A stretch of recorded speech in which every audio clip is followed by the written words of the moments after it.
Hi, this is Larry Jordan. One of the questions I asked my guest at the NAB Show in New York was, given all the stress in media today, what made them optimistic? I do think that things are going to shake out. I think that we're in a transition period right now with how productions are made and approved. I was talking to people yesterday who were saying that more people are creating their own content, owning it, and then shopping it around, versus some of the big streamers. They're taking control of their own destiny in a certain way. I do think it's going to turn around. Look, we took a bunch of hits. It's going to be a bit. Well, I've seen stress before. I think you have as well. I've seen innovation push through that stress. I've seen the explosion in the early 2000s of people buying their own editing systems and how do they connect those together. I see that people are very connected now. And if you look at the way that those creative tools work, you can do some amazing collaboration globally. That's a big question because there's a lot of evolution that's happening at the same time. And I could be touching on AI here. I could be touching on where the end user is getting their content. I don't like saying the word metaverse, but that's also part of the end user side of things as well. Virtual productions. It's transforming a lot right now. But I think what we actually have to take a look at, though, is where is the audience? And no matter what you're producing, you need to understand where your audience is actually going to be consuming that.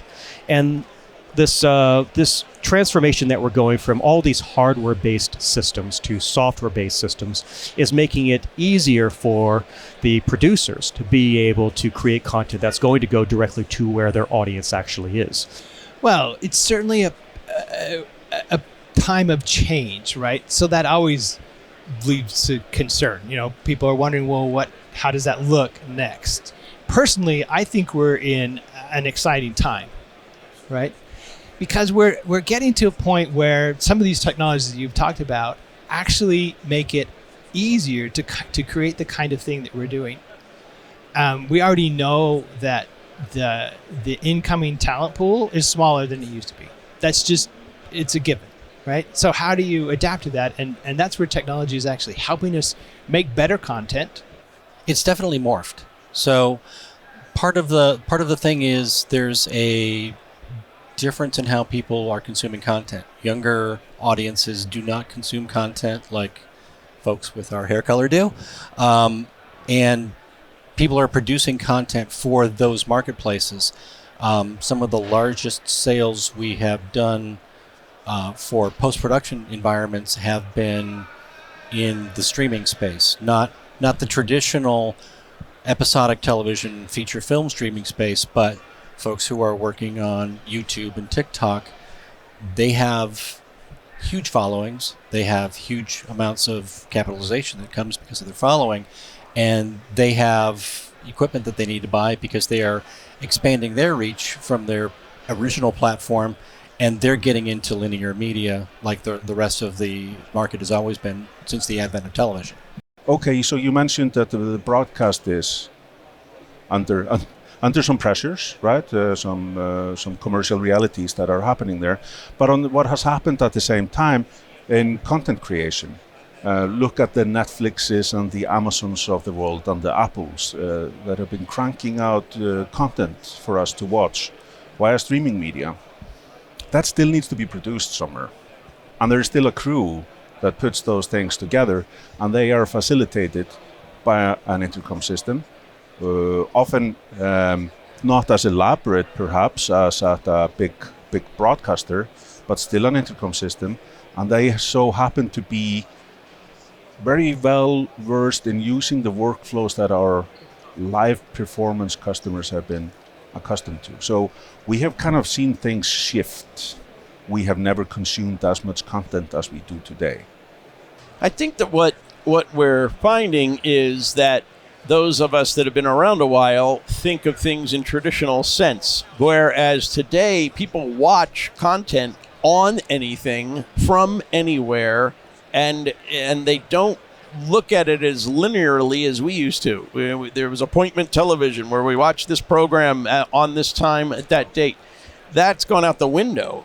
And half the time, you don't even know what what channel you're watching. Now, every platform has content, and everyone's a content provider, and everyone's a broadcaster, because if it's going out to be seen, then you're broadcasting. So the tradition is changed. I won't say it's broken, it's just changed.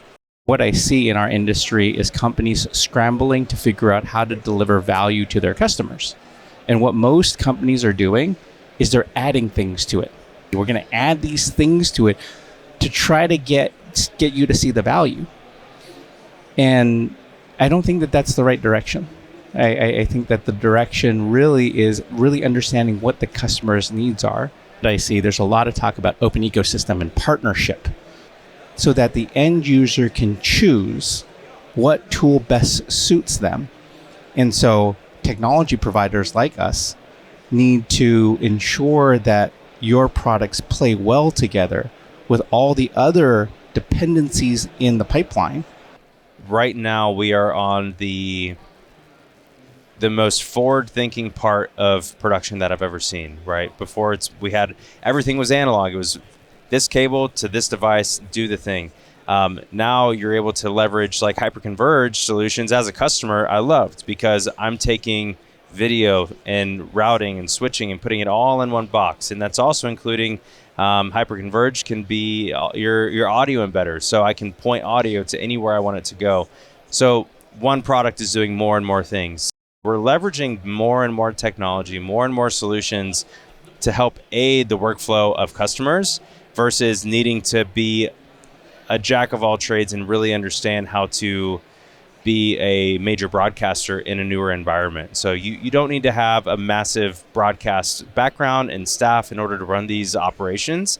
You can really leverage technology to automate 80% of the workflow, which is really exciting and empowering to a lot of new customers in the space. It's a lot more independent production. Even the large broadcasters, especially in Europe, are buying productions that are created cheaper and by independent companies. And the trend has been going stronger and stronger over the years. So now basically we have some broadcasters that produce only a couple of shows themselves, and all the rest is bought and acquired from small companies. And so there's a lot of independent remote production and small-scale production also, with a couple of guys that own a company and still create lots of data. The biggest sign of optimism I see is in the non-traditional markets. And because of the costs coming down and because of the technology and automation, it's allowing more people to create content. And to me, the skills of people that can create that content, they're complete new channels of distribution that they can create a very valuable annuity and own their content. And with the ability to distribute, on the internet and leverage YouTube and other channels that people are creating, the paradigm can shift and they can build their own content, own their own content, and not be tied to someone else being their benefactor to make production. But the great thing about what a trade show does is it gives us the opportunity to bring people together. It gives us the opportunity to have experts talk about what they're doing in their businesses and are maybe shifting and helping to change. And so I think that's one of the nice, unique things about trade shows is that we have that opportunity to bring all that together at once and make it easier for people to find that information.